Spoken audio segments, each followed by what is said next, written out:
Good evening, and thank you all for being here today.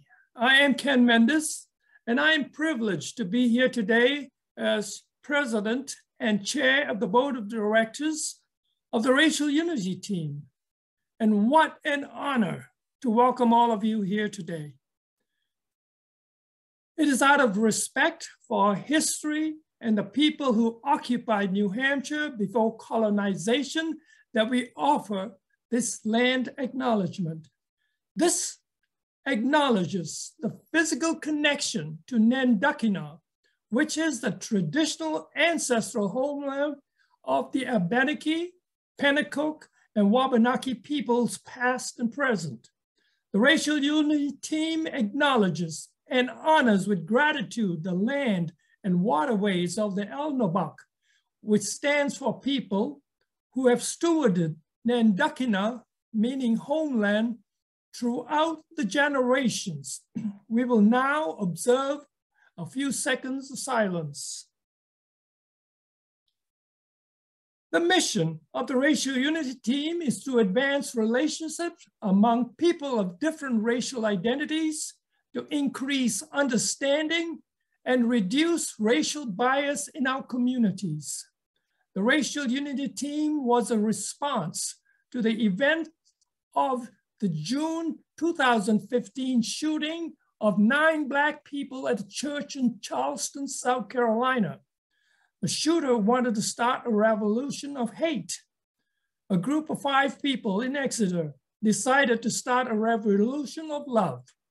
The first public event, Walk a Mile for Racial Unity Team, was held that September. Each year since, our program and influence have grown to where we are today, effecting change for racial justice throughout New Hampshire. This is Black History Month, and I want to acknowledge it with a few words.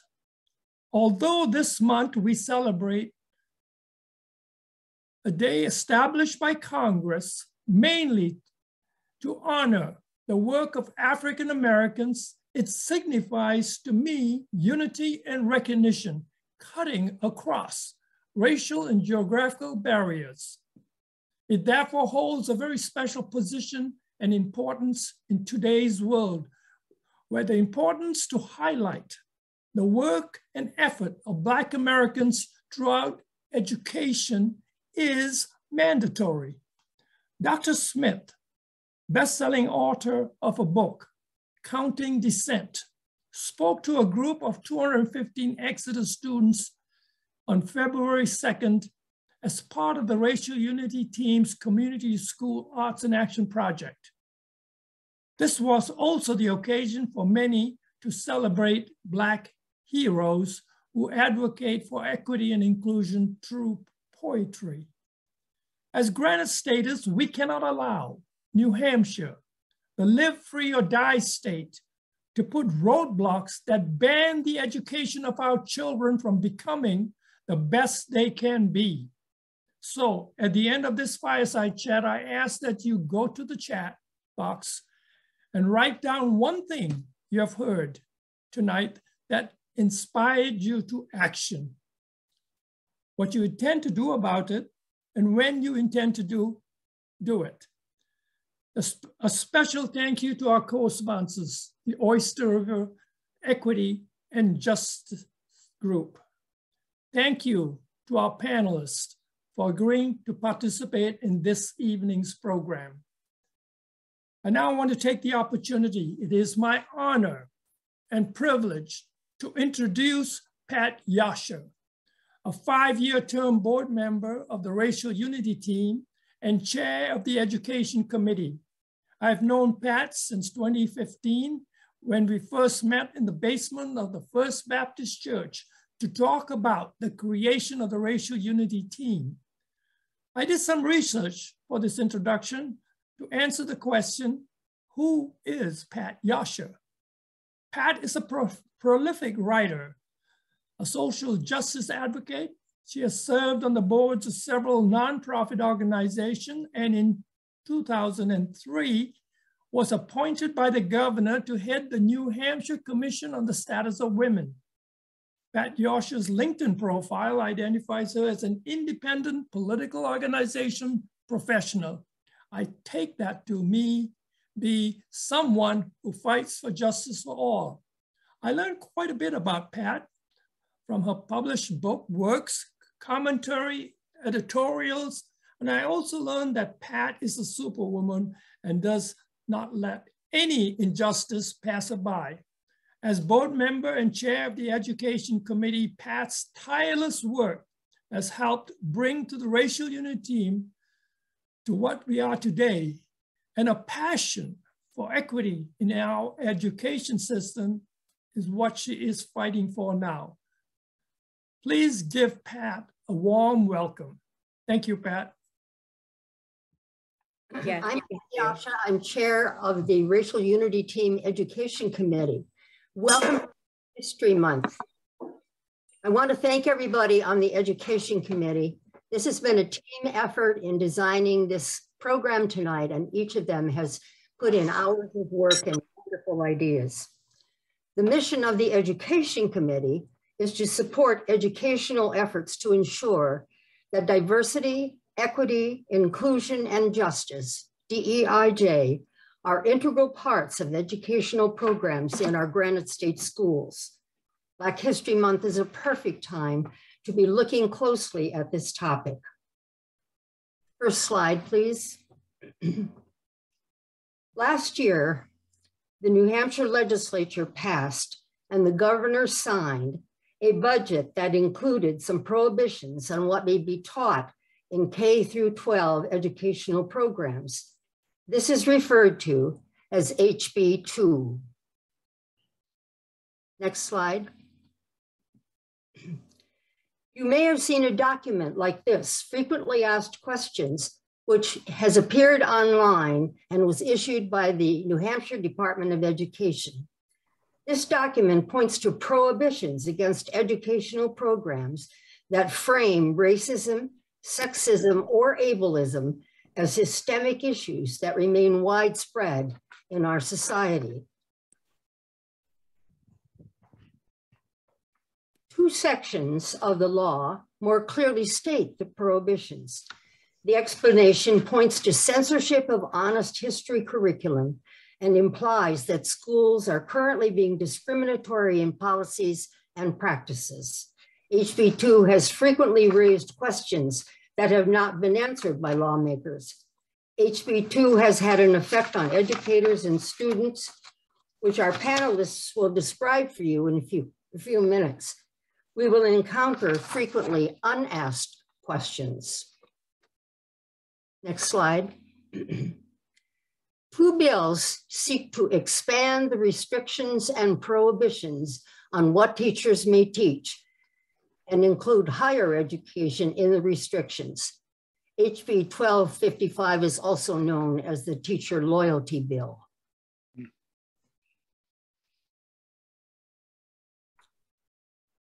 Next slide. These bills are in the State House and aim to reverse and or repeal the restrictions of HB 2. Yesterday in the legislature, HB 1090 and HB 1576 had hearings before an education committee. This is the environment our educators are working in. We present to you our panel of educators, teachers, and parents to inform you and engage you in a conversation about this critical issue. Our moderator for this panel is Tanisha Johnson.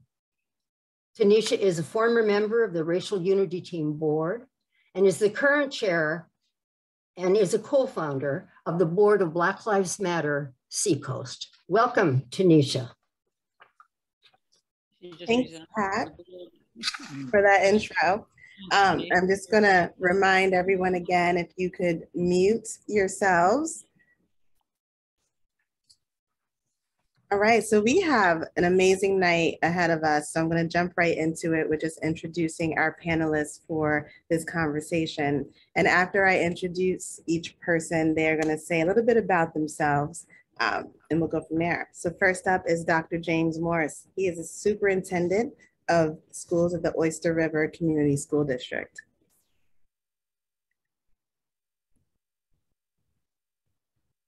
Thank you, Tanisha. As noted, my name is Jim Morse. I'm the superintendent of the Oyster River Cooperative School District.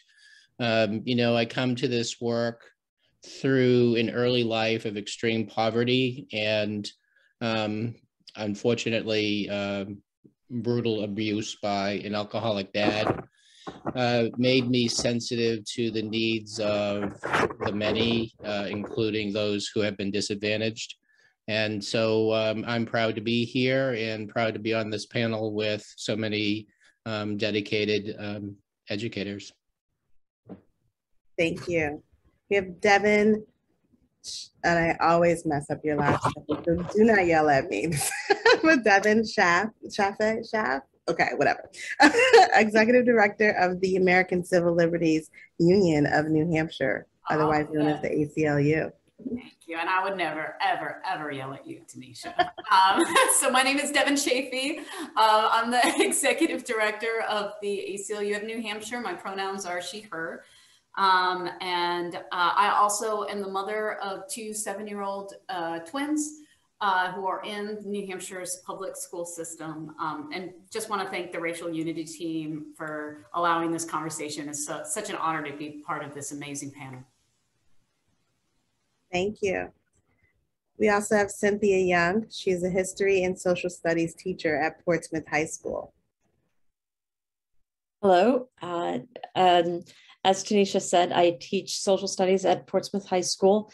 That entails teaching US government and history, European history or Western Civ, art and architecture, both ancient and modern, as well as global studies. So I am very glad to be here today. I also am a parent of 3 students at Exeter High School. Thank you. We have Camilla Thompson, who is a parent of an elementary school child in Exeter. I think that's about it. But I have a 6-year-old at Exeter at Main Street School. I'm also an alum of the SAU 16 district. So I'm happy to be here tonight and share some information. And Camilla won't say this, but she's also a member of the Black Lives Matter leadership team. Work directly with Tanisha. Lucky me. We have also Shauna Capola. She is the parent of 2 high school age children and an education consultant. Hi, everybody. I'm glad to be here today. I also am on the education committee of the Racial Unity team, and I also have co-founded Oyster River Equity and Justice alongside 2 of my wonderful colleagues, and I'm also happy to be here tonight. And we have Beth Caputa, who is a teacher at Exeter High School. Hi, thank you for having me. I am a social studies teacher at Exeter High School. I teach world history to our freshmen, and I've been doing that for a long time now at Exeter. I too am a parent. I have twins that are juniors at Exeter High School right now as well. So, and I'm a member of the SAU and the EHS DEIJ committee as well. So, thank you.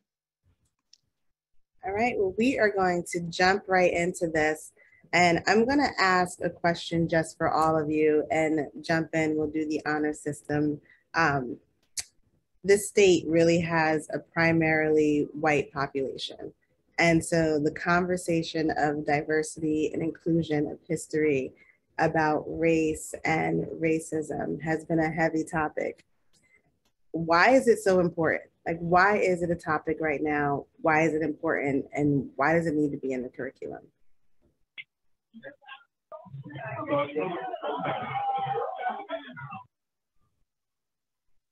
I'm happy to jump in, Tanisha. This is often a question that I think a lot of my colleagues who engage in this work in our professional lives get as well. And so one of the things we talk about is acknowledging that whiteness is being white is having a race. And I think a lot of folks who are white don't think of themselves in that way as having a race. And partly because we haven't really talked about ourselves as people of having race and having complicity in a lot of the types of oppression, including racism, that really disadvantage and marginalize and harm folks, it has brought us to where we are today. And so I don't think anyone would disagree that that's not a good place to be where we are. And so that's why I think it's very important to talk about these things in a predominantly white community. And if I could piggyback, Shauna, Tanisha, I would say that the very whiteness of Maine, New Hampshire, and Vermont drive this conversation, because there's little experience with people of color because of how few people of color live in these three states. So this conversation is important to help those in these three states who do not have the experience to understand the experience of people of color.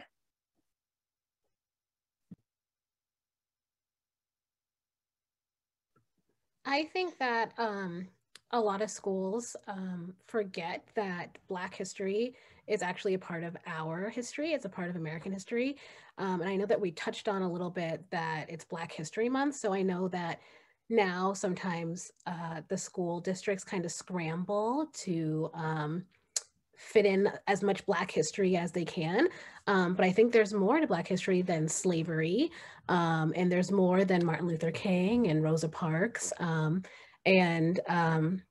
I think that's important because even though this is a primarily white state, there are a lot of kids of color. And I'm noticing that my 6-year-old and friends that he has that are children of color are realizing that they are different. And it has stirred up a lot of conversations, uncomfortable conversations at such a young age already.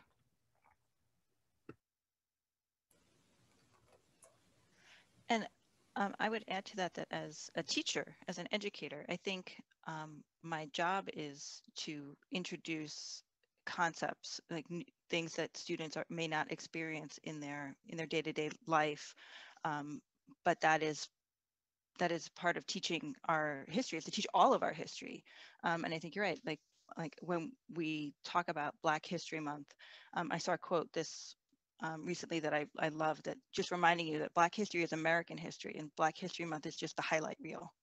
And that it shouldn't be something that's just done, once for 1 month during the year, but it really is integrated into our entire story of who we all are, because we've all been affected by racism in different ways. Certainly, like some have benefited from it and some have suffered from it, but it's part of all of our story in one way or another.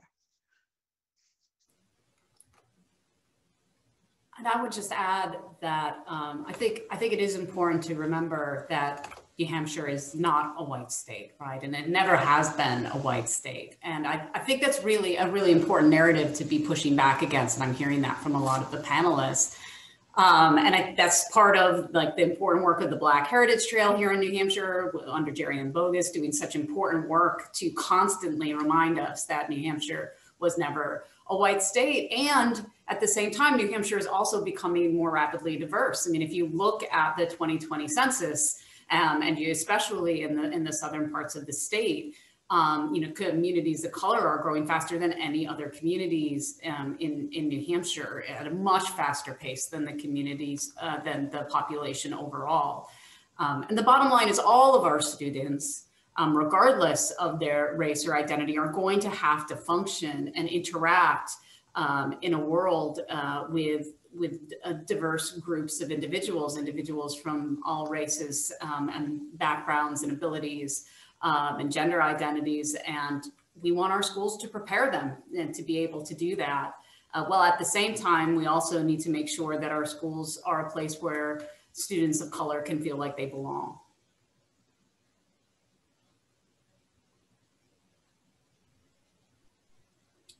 So I find that there's been a lot of conversation about diversity, equity, inclusion, justice, critical race theory, systemic racism.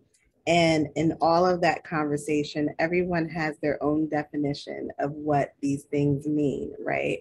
And that really says, or that's how they define why they're against these things in the schools.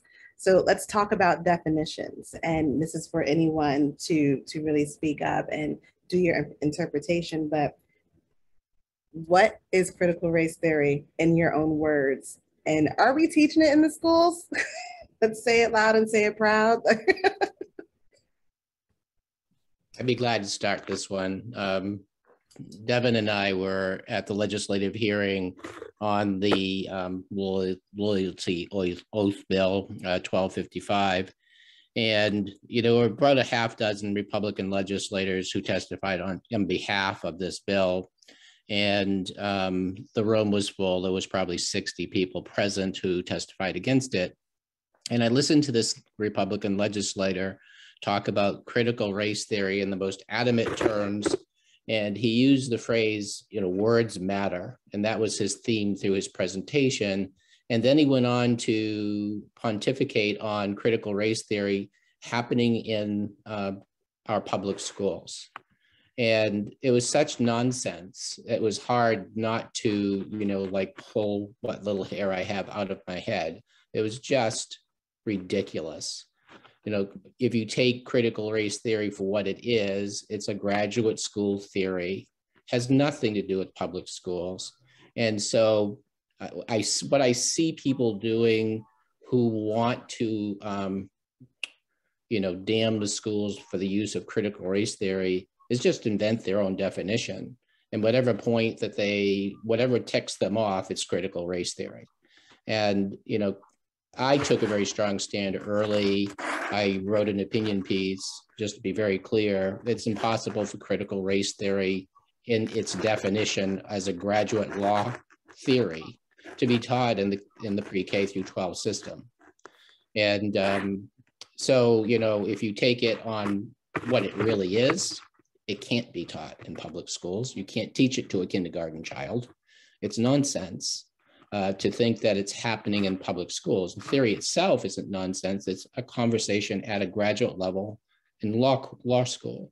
But in the public schools, to say this is the reason why we need loyalty bills, this is the reason why we need HB2, that's nonsense. So I hope I answered your question, Tanisha, but maybe I didn't. No, you did. And does anyone else want to join in? Or?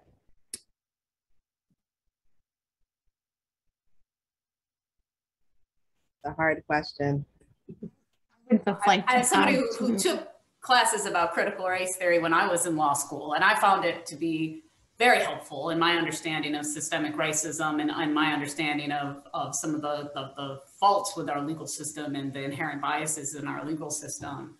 I think it is a very important theory. I think it is one that, certainly at a undergraduate and graduate level, our students should be looking into, and they will find incredibly useful.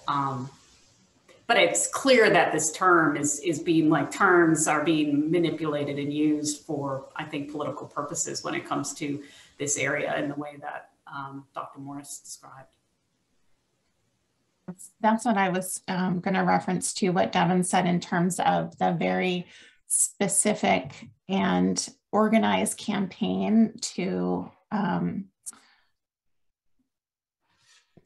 take these terms and to use them and twist them and make them into something that is just causing fear in a lot of folks because there's so much misunderstanding and confusion.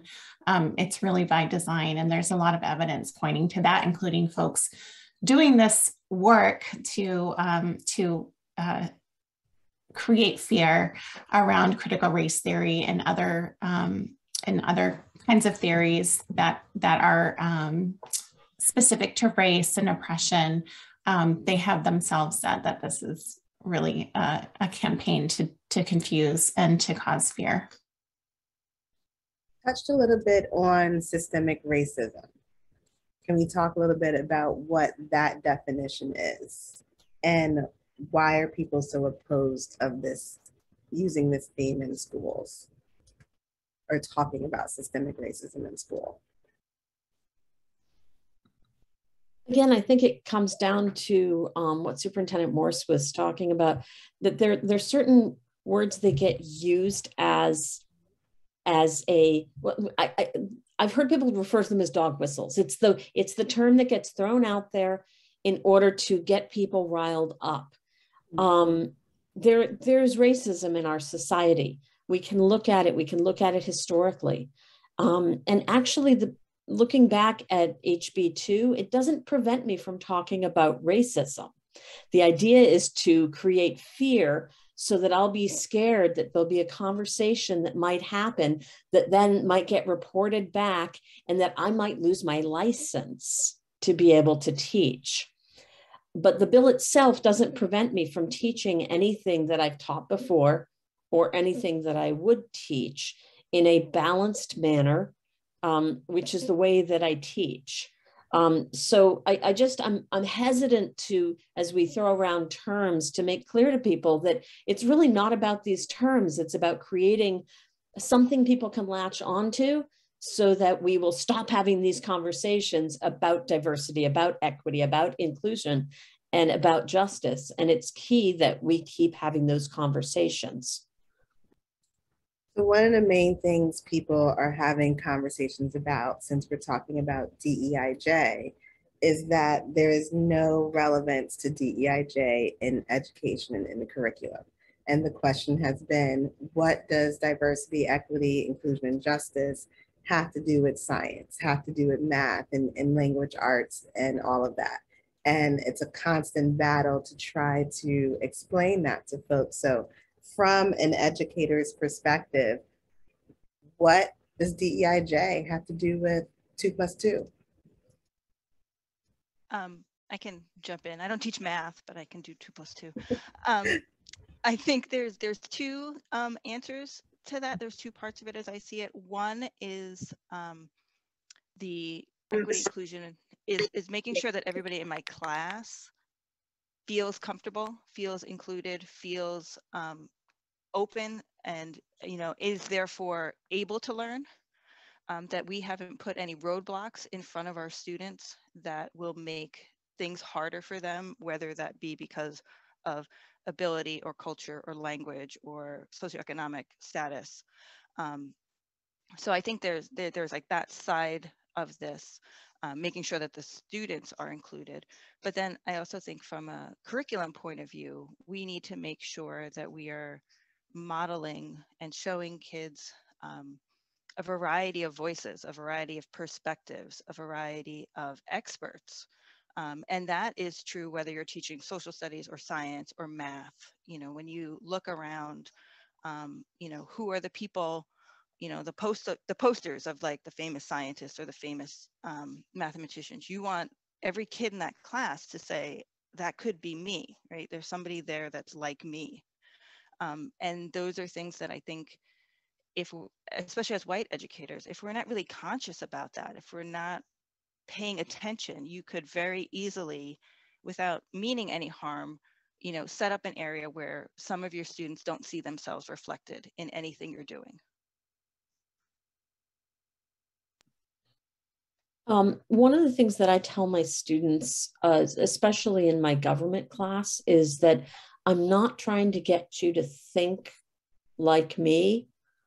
I'm trying to get you to think and to learn to think and to back up what you're saying with evidence. And that means exposing kids to lots of different evidence. And I also want to just really emphasize what Beth was saying there about students needing to be able to see themselves. They absolutely need to be able to see role models. And sometimes looking at it, one of the ways that I found students can look at it is, half the population is female. And yet I teach European history, which traditionally is about dead white men. And it's, and when I teach that, I am constantly reminding them that, well, half the population is female all throughout history, the 600 years that we cover in 3/4 of the year. But if you look, there are also people of color in European history, even that all throughout going from the Renaissance on, which is the time period that I teach.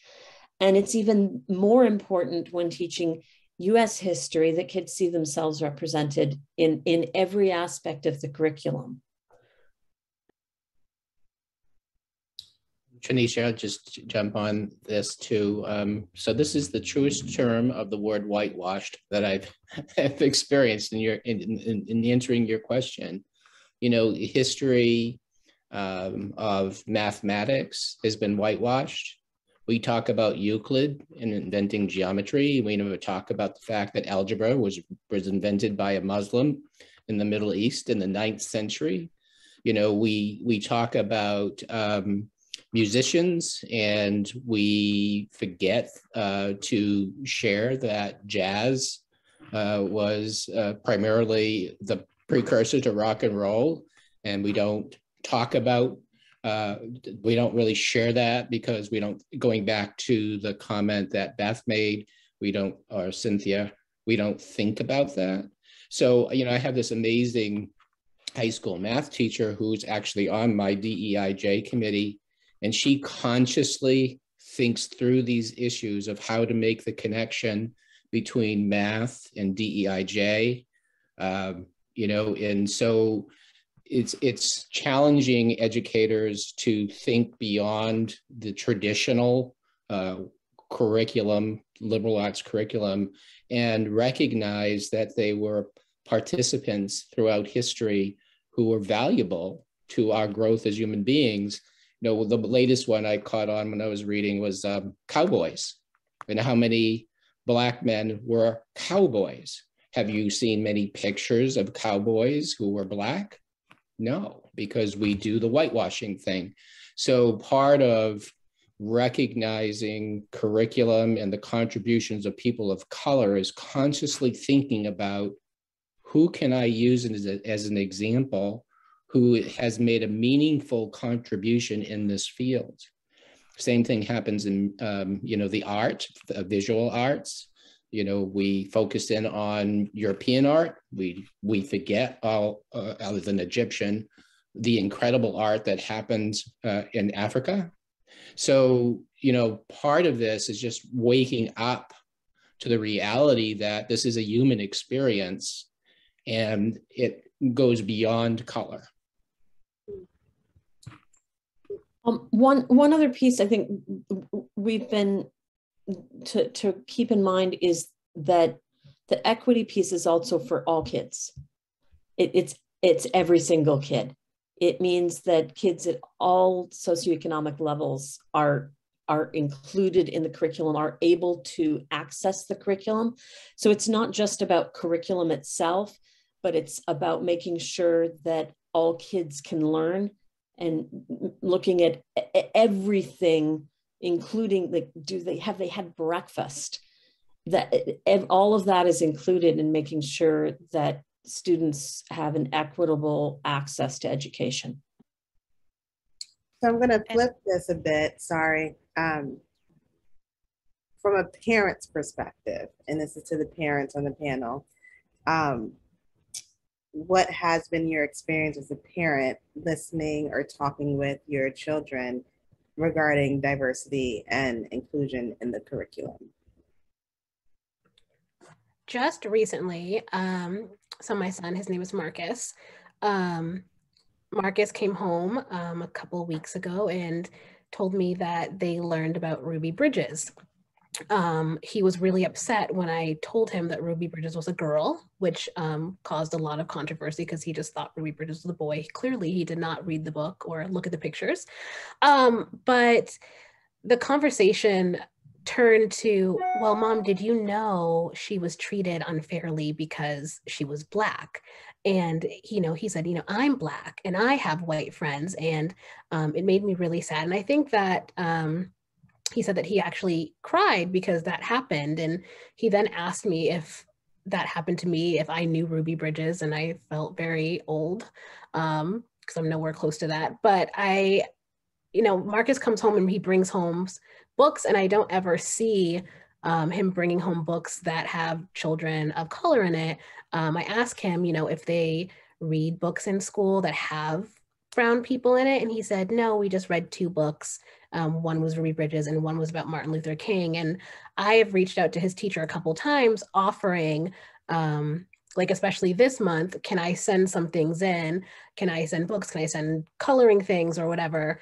And the teachers, I think they're hesitant on it, and I'm not really sure why, so I'm not gonna push it. You know, my kid's just in kindergarten, I have a lot of time, but I think that there's not a lot of representation. Again, he's in kindergarten, so I have time, but I don't think there's a lot.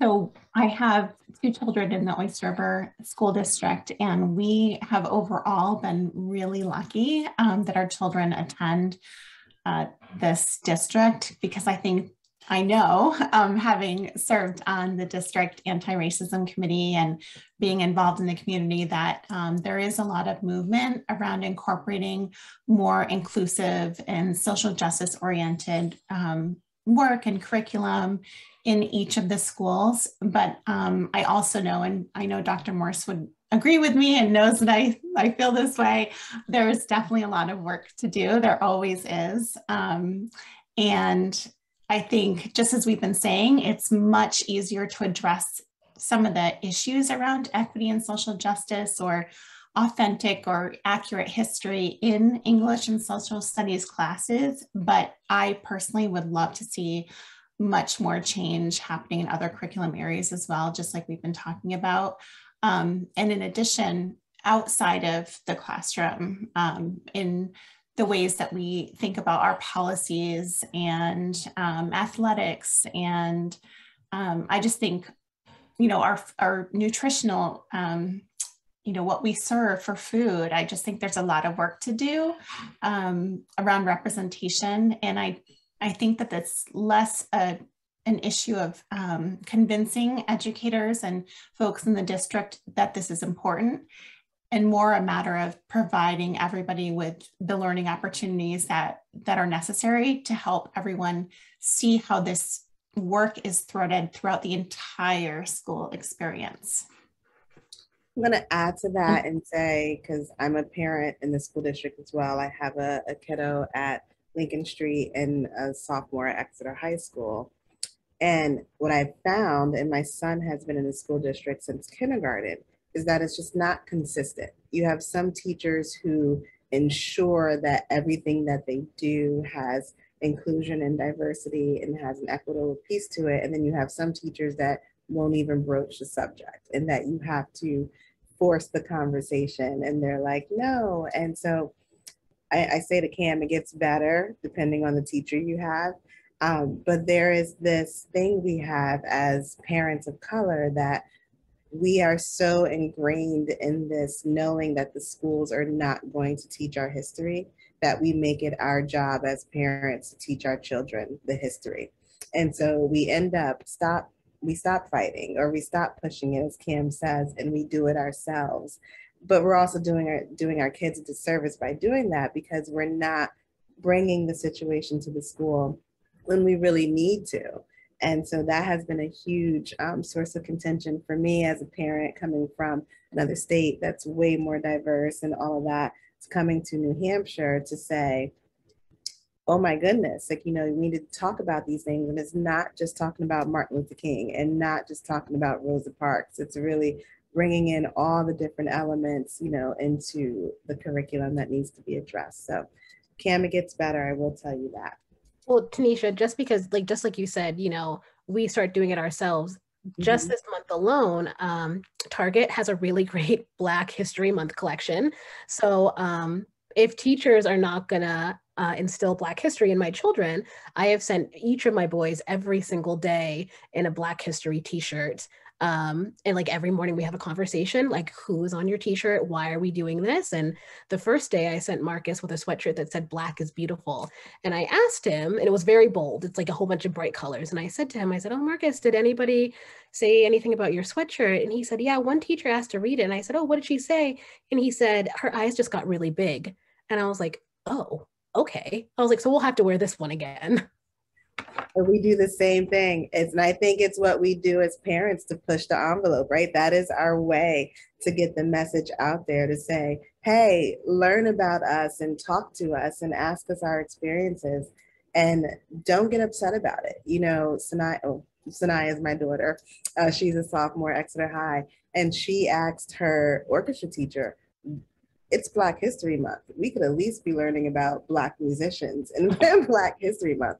And at first I was like, ooh, Sanaya, you know, let's be, you know, did we really say it? And then I was like, but you know what? She had every right to do that, because why does a student have to tell their teacher to let's learn about other folks besides the regular white orchestra, you know, musicians? So it's a lot going on here, but and when go ahead. I'm a grandparent, so I can kind of chime in, but I think that you and Cam just hit on the heart of the issue for public schools in New Hampshire, and that's, you know, the efforts today, and Exeter and Oyster River are great examples of this, very dedicated teachers who want to move the envelope, but until you do it in a consistent, sequential way with clear expectations, it will never be universal. And that's really important point. Math is sequential. We know what's going to happen. We know what's going to happen in the reading and writing classrooms. We know what's going to happen in the social studies classrooms. We don't know what's going to happen when it comes to conversations about race. And part of that is this fear that we've talked about earlier that's been injected into the system. I have extraordinary teachers who are very committed. We opened the school year with lawyers going through the law and trying to analyze whether we were in violation or not in violation. And in the end, we decided we weren't.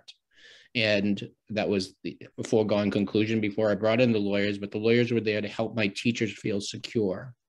But the heart of this issue really is, what are we going to do at each grade level so that every parent and every child knows how we're going to address the issues of race? And Oyster River, I'll just speak for Oyster River, we are as random and non-sequential as we could possibly be.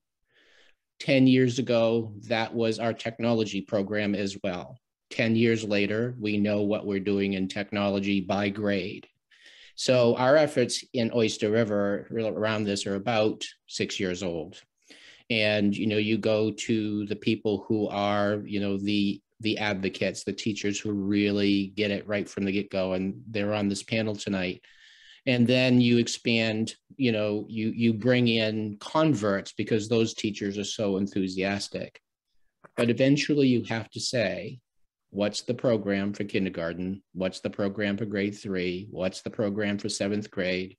So you have to get to a place where the expectations are clear, and you'll have these incredible teachers who are always going to put in 110%, but you also have to have all teachers put in 100%. So that's where we're not today in New Hampshire, but we do have school systems like the two represented here who are trying so hard to get there. So let's get deep into this band concepts, the bills, and I'm going to address this one to Devin. Why is the ACLU so interested, and what are you all doing? I know we got some civil suits and lawsuits, so let's talk about it. I would love to answer that question. Thank you, Tanisha. I think Dr. Morris really sort of sets it up in a good way, which is, you know, that we weren't even close to being where we needed to be in New Hampshire when it came. Like, I look at the school system that my kids are in, there is so much work to be done. And at that time, when they're just beginning, just starting to really address some of these things in an institutional way, all of a sudden there's this bill passed that sort of casts an entire shadow. And I think it was Cynthia who really talked earlier about really putting a chill and making people question what they can and cannot teach. And so the ACLU in December, we filed a lawsuit in federal court challenging the bill. And we did that with a number of community partners. We filed with we filed the suit on behalf of two New Hampshire, on behalf of New Hampshire educators, as well as two New Hampshire diversity, equity, inclusion school administrators, one of whom I think is here tonight. I think, shout out to Andres, who I believe is here in the Zoom tonight, and have just shown such tremendous courage in challenging the law and really being, out there in front and challenging the law.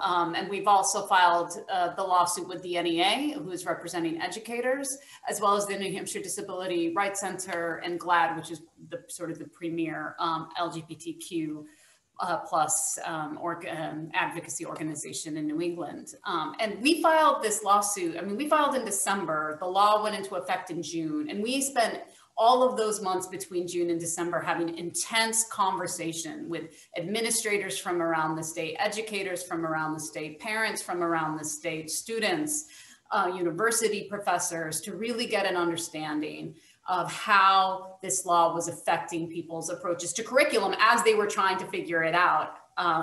As Superintendent Morse described, like they're having their lawyers come in, we're talking to their lawyers, we're trying to figure out what is and what isn't permissible under the law. And I think what we found was that the law was just so vague that it was completely leaving educators and school administrators in an impossible position with an impossible choice, which was you either avoid these, what we've established here in this conversation tonight is a really important, critical topic for all school children to be learning about in schools, or they go ahead and teach it and then potentially risk losing their licenses or livelihoods. And that's just it's not fair. It's not a fair position to put educators in. And we believe it's unconstitutional because it's impossible to know when you may or may not be violating this vague law.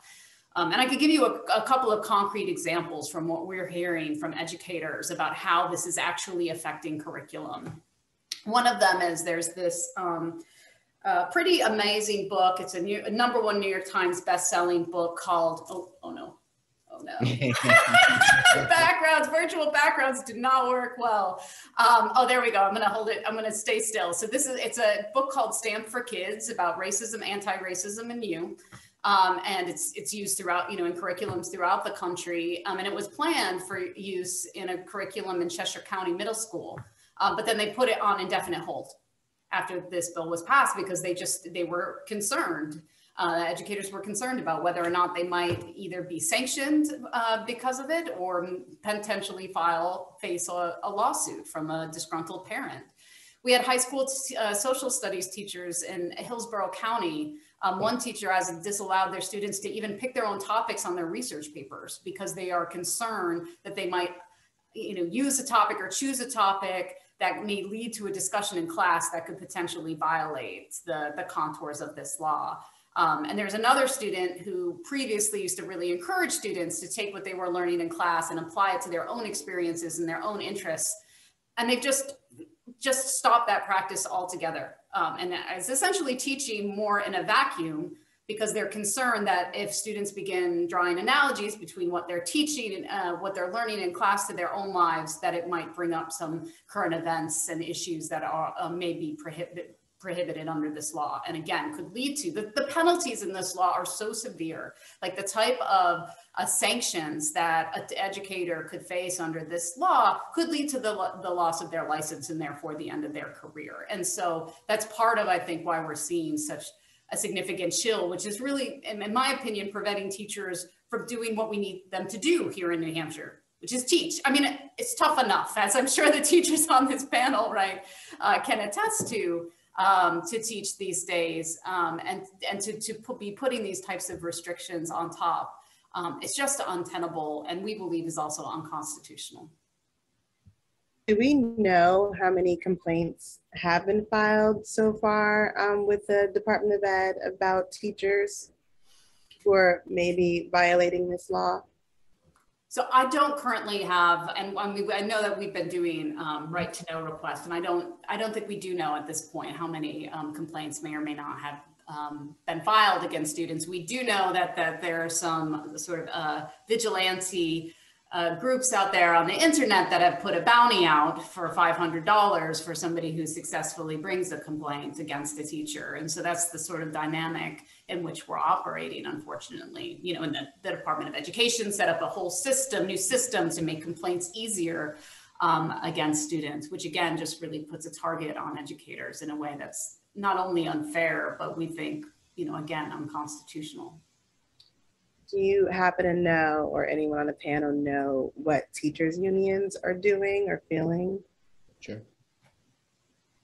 I actually can offer some background on that, even though I'm not a teacher. I've been working with the Seacoast area new NEA through their UniServe director and Earl Williams, who's their professional developer. And this is a direct outreach of my work with Devin in terms of us resigning from the Governor's Council. Teachers need a safe place to talk. And you know, this particular environment we're in could make teachers feel vulnerable. So I asked the union to create a private chat, basically, for professional development and conversation for teachers. And I worked with them for about the first 4 months of this school year. And they were very open to the idea, and they actually had their first chat. They received a $600,000 grant to have conversations for teachers and a protected environment. So, you know, I would share with you through my contacts that we have teachers who work in school systems who are taking this law literally. And we have, I'm sad to say, superintendents who are shutting down legitimate conversations in school systems, or teachers who are not feeling supported by their administration. It may not be overt, it could be just signals. And so one of the things that the NEA can do is provide a private professional development space that's not open to right to know. And it gives teachers a protected space to have the intense conversations and open conversations that they want to have and not feel their job will be threatened. So the one thing I would say, add to Devin's piece, is teachers are afraid. No, this law sent a dark cloud over the entire state of New Hampshire. And in many ways, without the crazy people who are out there trying to, you know, damn our teachers, the law has had a significant and real effect on education in this state, because superintendents, principals, and teachers are afraid. So the messaging, of course, is how can we help them not be afraid and provide avenues for them to have the conversations they want to have unfiltered. And so that was the vehicle that I worked with the NEA on, and they have taken that charge, and they have gone with it. So for the teachers on our panel, and I know you touched on briefly kind of how this is all affecting you and everything that has been coming down the pike, from what you used to teach before this came into place and how you teach now, what's different? Well, I feel really fortunate to be at Exeter, you know, right now, because I feel like we do have very supportive administration. Like, I do feel like as a teacher, you know, that Dr. Ryan and Andres, like, and, you know, the principals and assistant principals will have my back if there is a complaint. So I do feel very fortunate that I don't feel like I've changed that much of what I do, because the way I read the law, I never said all people of one race are racist, or, you know, I never use those kinds of terms. So I don't feel like anything I would do would be in violation of the law.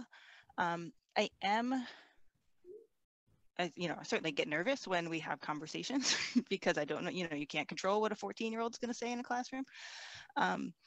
But I feel like, if anything, what this law has done is it's made me ask more questions and give fewer answers, which I think is making me a better teacher. So for that, I could thank HB2 maybe. And I think that, you know, what I have focused on this year is really making sure there are plenty of voices being heard, making sure that there's lots of different perspectives that I am putting on the table. And then the students, you know, I'm asking them to draw conclusions where I'm not, you know, trying to provide them with any answers. I am trying to ask good questions and have them, and then give them a variety of voices to make their own decisions based on. So I do somewhat the same as Beth. I'm very aware of what sources I use. I'd say I'm a little bit more heightened awareness of just double checking which sources I'm using and how could they be misinterpreted, but I still use them, and we're still going to have conversations about race, about LGBTQ issues. Like, those are conversations that are still going to happen. That said, I have talked with colleagues, and I'm going to say that I know colleagues not just at Portsmouth High School, just to open that up there, but I have talked to colleagues who have decided, you know, have questioned, maybe I won't teach this book right now in a class, or have wanted to go over curriculum again to say, okay, wait, you know, am I missing something? Is there something that I could basically get attacked for? And that's terrifying to me. The idea that suddenly students can't have conversations. It's not about the teachers, it's about the students and what the students can learn and what conversations can be had. And as Beth said, you can't predict what a 14-year-old is going to say. And so they need to be able to say what they're going to say in a safe environment and be able to be heard, but also be able to disagree with each other. And so I find the bill, there's definitely a sense of fear, a vein of fear that's going through. I do feel supported by my school system, but I also think that there needs to be more just system-wide in schools, that this is not a conversation that you have once and then you say, okay, we're trained, we're done. It's the kind of thing that has to continue. You have to keep coming back to conversations. You have to keep reassessing curriculum in order to keep learning. I expect my students to keep learning. I want that for them in life. And that means I have to keep learning as well. So the support needs to be there. Are you able as teachers, though, to actually have authentic conversations about oppression, about the trauma that marginalized communities have faced, about saying that we were built on a racist society, you know, all of those things? Can you have those authentic conversations now? Could you before? I mean, even without the law, was there still a fear of having that true, authentic, let's really talk about history and how whitewashed it is and get to the nitty gritty? There is always that fear. That fear is always there, again, because you don't know how things are going. You don't know what's going to come out of a kid's mouth. But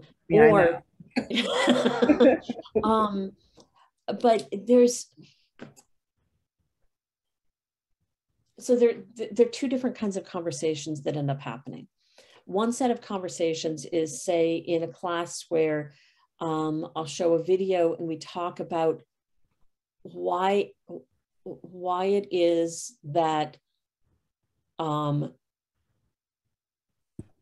many preschoolers will get suspended from school statistically across the country, and why it is that boys are more likely to get suspended than girls, and why it is that Black boys get suspended at such a higher rate.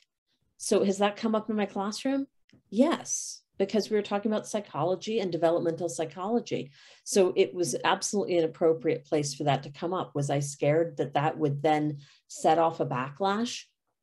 yes, but that's a conversation that has to be had. And maybe that's just a certain number of years of teaching that I'm willing to do that anyway. But yes, that can be frightening. And for whitewashing, there are things like showing the picture of when the two railroads meet, east and west, and they meet in Utah, and you look at the picture and it's a bunch of white people, and you know that so many of the people who built the railroad were of Chinese descent. It's literal whitewashing of a picture. So those are things that, yes, I still bring them up. Is there fear? Yes. For parents, the parents on the panel, how did this bill affect you as a parent and what your kids are learning? Were you upset? Were you like, well, I don't really feel like they're learning this stuff anyway? Like, how did that kind of come at? How did you feel?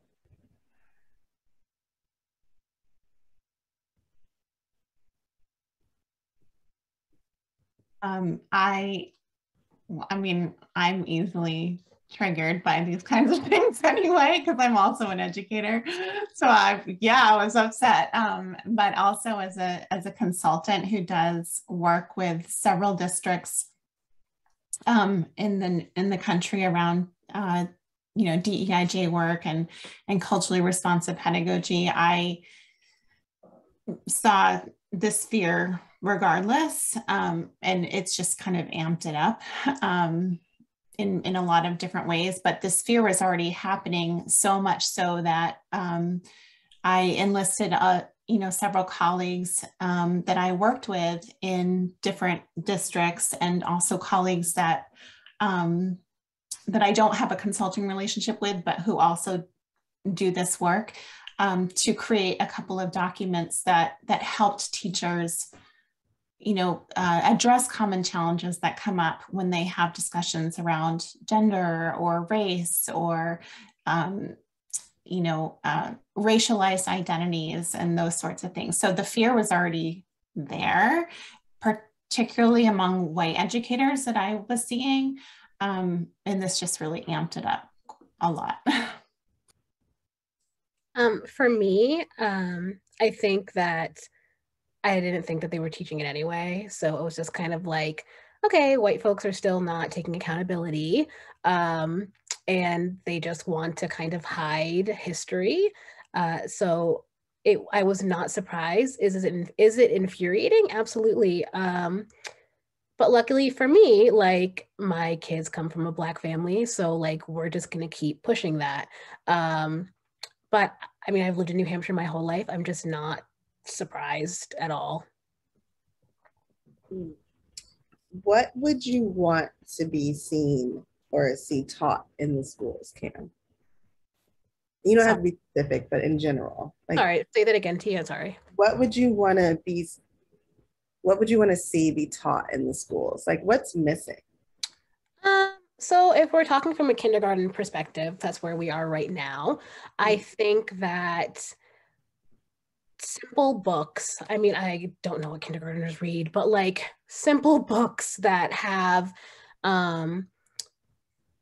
children of color, I think that's really important. I think representation really matters. And when I say children of color, I don't mean purple people and yellow people, because those aren't real people, right? People say it doesn't matter if you're black, white, purple, polka dotted. Okay, but the polka dots and the yellow people don't exist. It's the black and the white people, because even if we're thinking about Indian people, we're talking about brown, right? So that's important.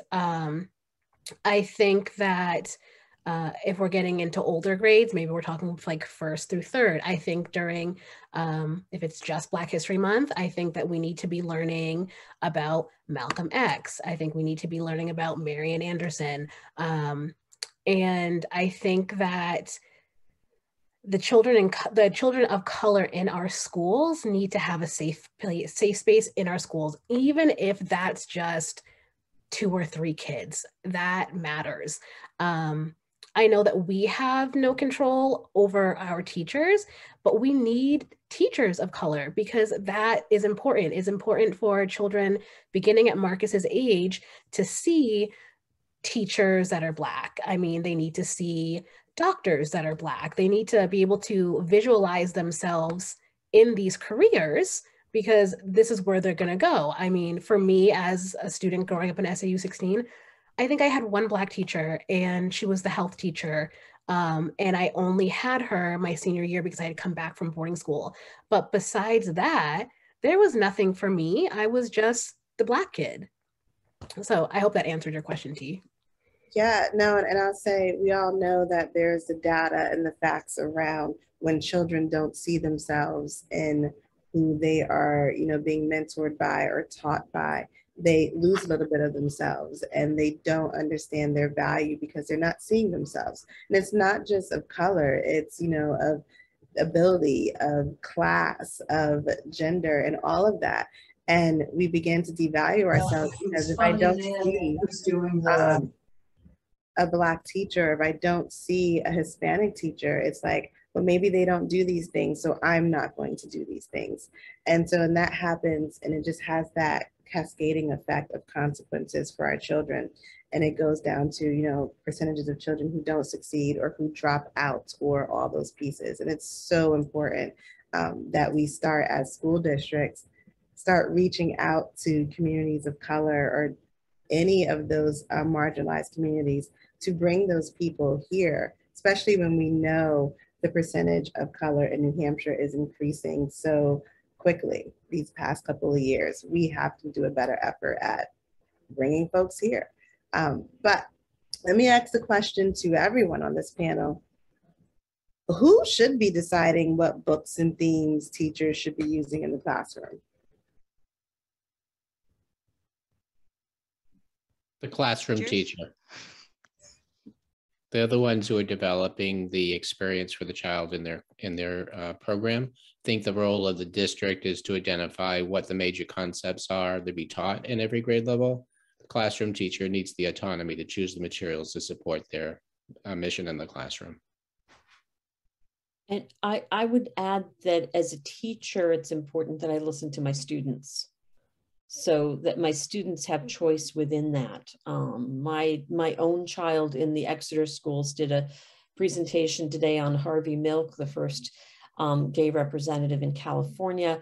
And that was her choice. It was immensely powerful for her. So that kind of the ability to listen to the students that are in front of us is extremely important. And when that works and when it doesn't, the most powerful conversations I've had with students about race, about justice, have been the ones that sideswiped me, where somebody said something and then we needed to address it in the classroom. And it's important to feel as a teacher that I can do that, because those are the most powerful conversations, the ones that actually come from the students. Can I say something about the book issue as well? Just thinking about, I just would invite folks to think, I agree that classroom teachers, I also know that we still have a predominantly white classroom teaching force in this country. And so there's a tension there where, yes, we want classroom teachers and their students to be determining the kinds of texts that are used in classrooms. And also we need to very explicitly and intentionally decenter dominant narratives in the classroom, because we continue to be a profession that is predominantly white. And so I think that's really important. And then just real quickly, the other thing is I would just really invite folks, when we think about books and all these book challenges that are happening right now, to think about who's actually making these challenges. Because in the media, there's this narrative that families are making a lot of these challenges and initiating a lot of these book bans, but it's a particular kind of family who's doing it. Particular kinds of families, and there are particular children who they're trying to protect. And so I would really invite folks to look at what the patterns are in this history of book bans and challenges when they're thinking about who should make these decisions in schools. Beth, go ahead. You wanted to say something. I wanted to just build on something Cynthia had said. It's not directly about books, but about listening to students. And I had an experience three or 4 years ago now, where I was teaching imperialism in the Congo. And we had gone through and we were talking about the Belgian Congo and the atrocities that happened there. And at the end of a very tough documentary or a tough discussion I had one student of color in my class, and she turned to her friend and she said, all we've talked about is that they're victims. And it was like a gut punch to me, because I was like, oh, she's absolutely right. This is the first time we have talked about an African nation, and this is what I showed them. And in the moment, I was really taken aback, and I didn't know how to respond. And she wasn't talking to me, so I did just pretend I didn't say anything to her at the time. But I thought about it, and I thought about it all summer, and I thought about it, the next year, and we changed how we did it. And then I saw this student last year. She was a senior now, and I told her, and I said, I heard what you said, and I didn't know how to respond at the time, but I want you to know now that I am so grateful to you, and that we've tried to make it better, and we're trying to make it better every year, and that you should keep speaking up, and that you have made me a better teacher. And so I think that these kind of conversations and really listening to the kids, whether they're in high school or younger, and what they need is really important. If I could add, the other way that we can support, going back to Cam's point about representation, if we, it's going to take a very long time to bring in educators of color, but there's also other ways of encouraging representation or providing representation. Our district has been working to bring in Tona Brown as an example. We have an awesome strings program, and Tona is a trans woman of color, and our salutatorian last year did this incredible speech that centered around Tona, and as a result, we wanted to bring her in and put on performances and with our strings program. So the other way districts can support representation is by bringing in quality presenters like Tona. Unfortunately, COVID has really thrown that upside down and sideways. And, we really wanted to do performances for the community. We wanted to have her work with our strings kids and so forth. And that conversation is not dead. It actually just came up again today with the seniors. And so we're trying to figure out how we can, bring in this amazing musician so that's another way that districts can work towards representation. Let me ask a different question that's not even on this paper. What are your students feeling about these laws? Because we do know the students talk, and we do know they have opinions. What are they saying in the classroom?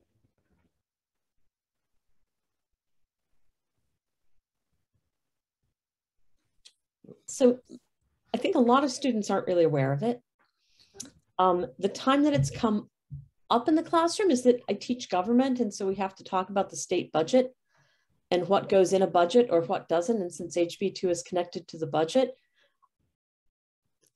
that's how it's come up. And they didn't really see, they didn't see what that had to do with the budget. Mm-hmm.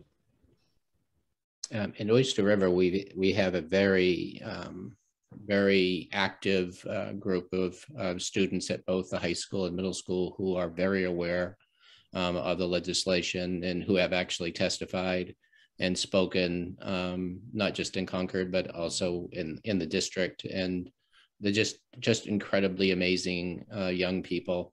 And so, obviously any issue doesn't carry through an entire student body, but there is a body of students in Oyster River who I couldn't be prouder of for their activism and their boldness Last year, we had a racism policy in the district, and this group of students insisted it was time to revise it. It was only 3 or 4 years old, and we turned it into an anti-racism policy, and we went from the passive voice to the active voice, and that all happened because of the students on our DEIJ committee. So there are students who are very, very aware and very active around these issues.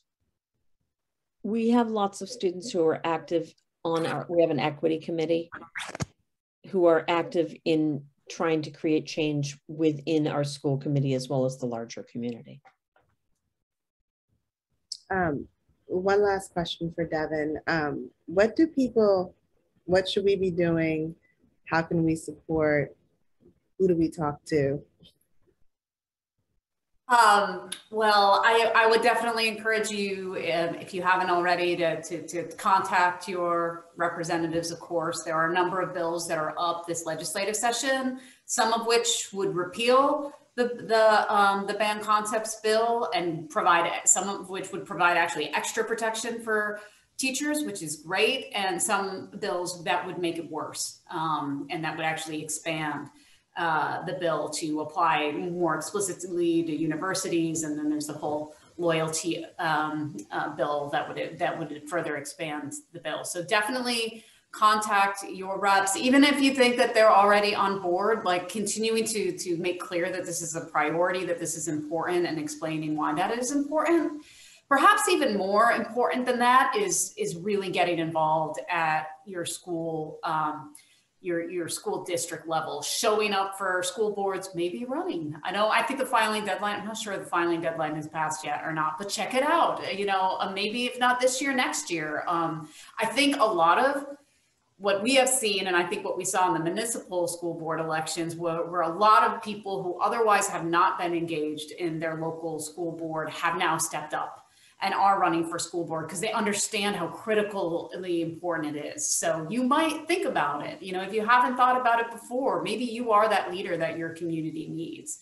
That can be a really, really important, because if it's not you, it could be someone who's going to really take your school district in the wrong direction. So it's interesting because we know that this is part of a more national strategy. We know that these bills were not just in New Hampshire, they're in states all over. It all sort of came from a Trump executive order that was stayed by the courts.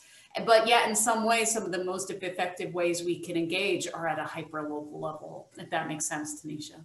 It does, thank you. It is 7:48 and I'm going to hop to the chat for some questions. For those who may have questions, please plug them into the chat. I'm going to try and get to some of them. But one question that I just saw was, what is the timetable for the ACLU lawsuit?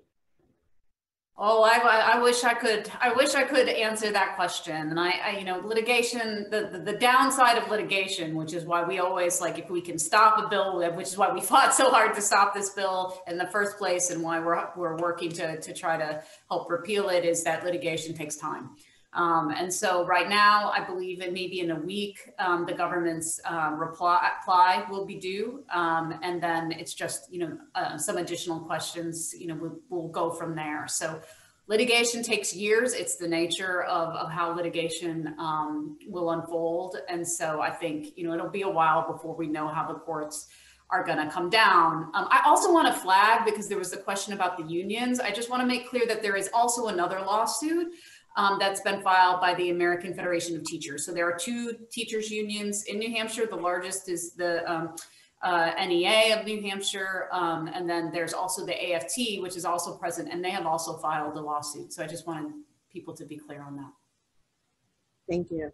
What type of support do you as teachers wish you had in the classroom when you're talking about these difficult topics with students?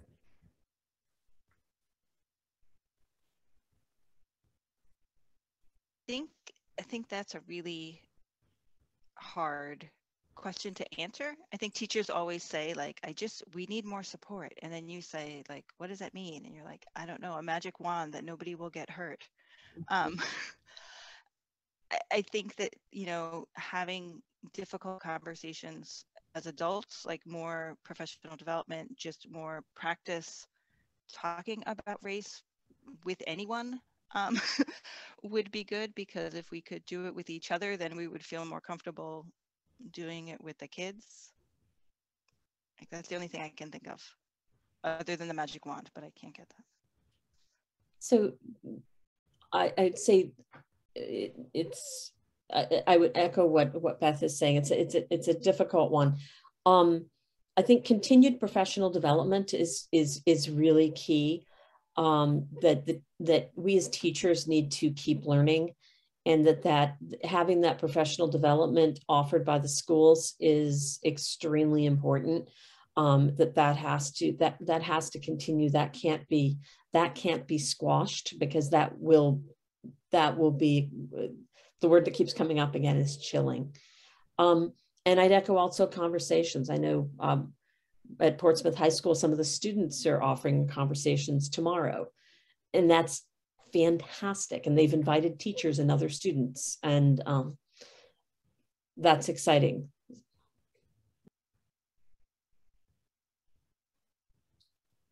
We have a question. Is HB2 homegrown, or did it come from elsewhere?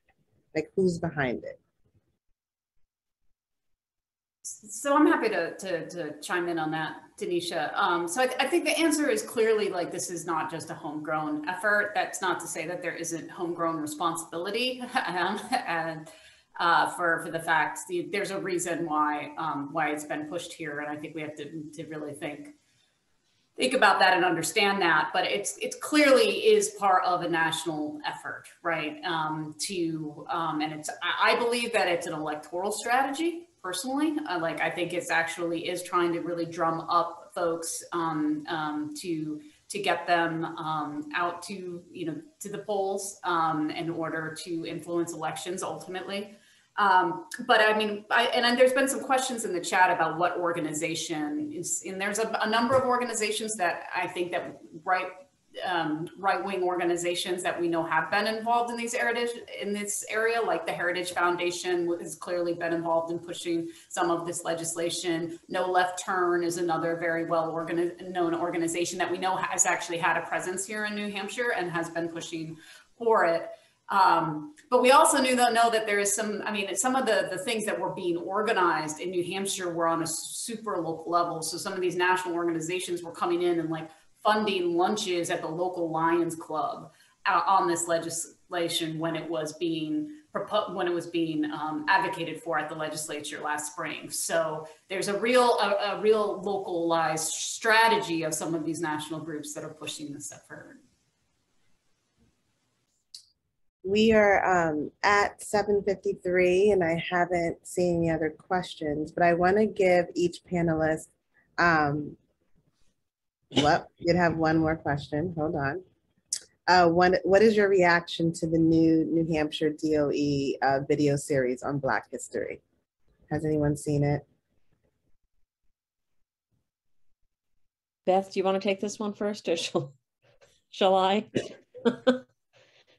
Okay, I'll go with, so I've seen the one on Booker T. Washington. It was 3 minutes. It's put together by an extremely conservative organization. And,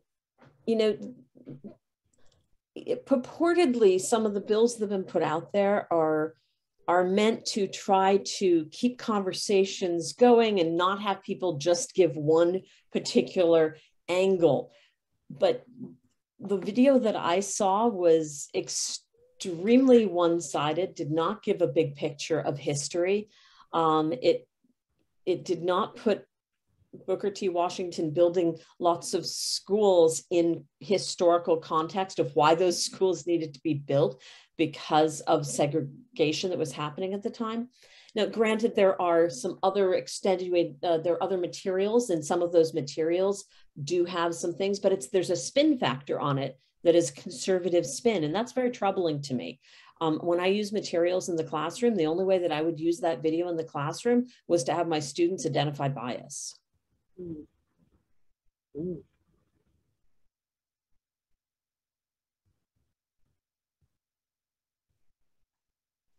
I have to say I haven't delved very deeply into those, partly because I teach a world history curriculum, partly because I try to teach in the world, I try to teach a global history. So I feel like all year long, I talk about, you know, histories from Africa and Mesoamerica and Asia.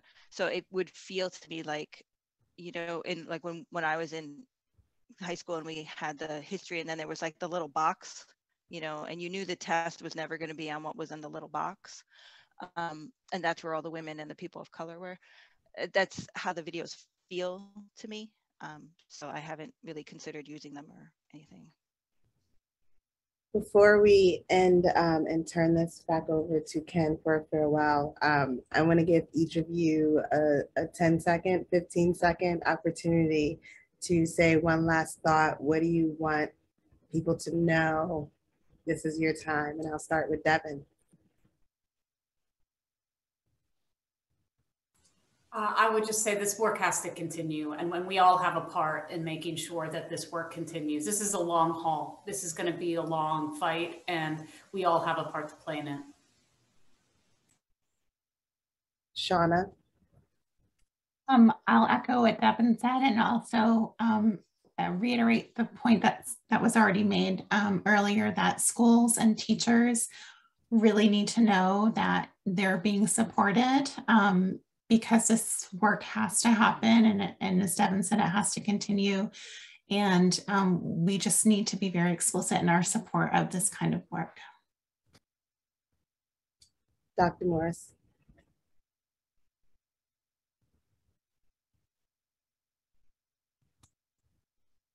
You're on mute. You're on mute. Run for your local school board. That's the issue. If you want to make changes in your local school system, be on the board. I watched a school system that's as progressive as Portsmouth and Exeter and Oyster River. One person got elected who was of the anti-established Republican right-wing group, turned the school board upside down. All their DEIJ work is upside down.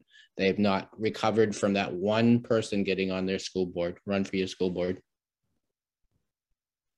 Beth? I would encourage parents to communicate with your child's teachers. If you feel like something is missing, let the teachers know. If you are grateful that something is going well, let the teachers know. I think that the way we can do this is by working together. Cynthia? I just say thank you for being here. Keep talking, keep listening, and keep learning. And Cam? My favorite saying is a little aggressive, but listen with your ears open and your mouths closed, and reach out to your organizations like Black Lives Matter and the Racial Unity Team. And we're always here to help and drive the conversations. I want to say thank you to all our panelists for being vulnerable tonight and being open and honest. It has been an amazing conversation. I want to direct all of our participants that there was a survey link put into the chat, but we will also be emailing you a survey. Please respond, tell us how this was, tell us what other educational programs we can do.